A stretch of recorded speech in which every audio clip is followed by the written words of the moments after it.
To je visoko isto dignuta noga, bre! Sam!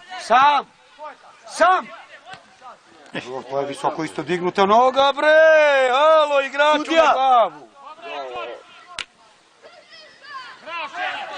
Gle, Stojan. Slomit ću mu one trske. Slomit ću mu, jebeš mi, majko, ako to se ne desi, gledaj. Gledaj lupanje. Šta, bravo? A staj mogu. Ma noć je da igramo igrač manje, bre. Jo, ljudi moji.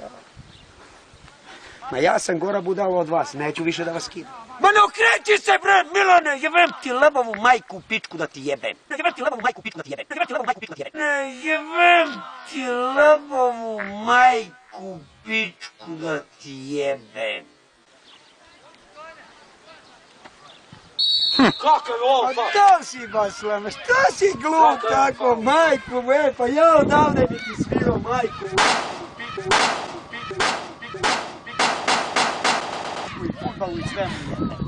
Igraj, guraj! Pa guraj, bre, jebem ti cevke te tvoje usrane u pičku! Igraj do kraja! Prođi ga, ne interesuje me, prođi ga! Prođi njega! Opa! Igraj sad oštrije na loptu! Igraj! Opa, igraj! Pa faul je sudija za njega, ne može da bude za napadač, za odbrambenog igrača. A nije ga držao, nego se zagradio, nemoj zajebavati ti jeli. Ha, jebem ti fudbal više, ako ja moram da eksplodiram, da jebem ti fudbal u pitu. Skok! Ajmo, priđi oštrije na loptu, neću da vidim da se šetaš po terenu. Ajmo, Milane! Napadaj!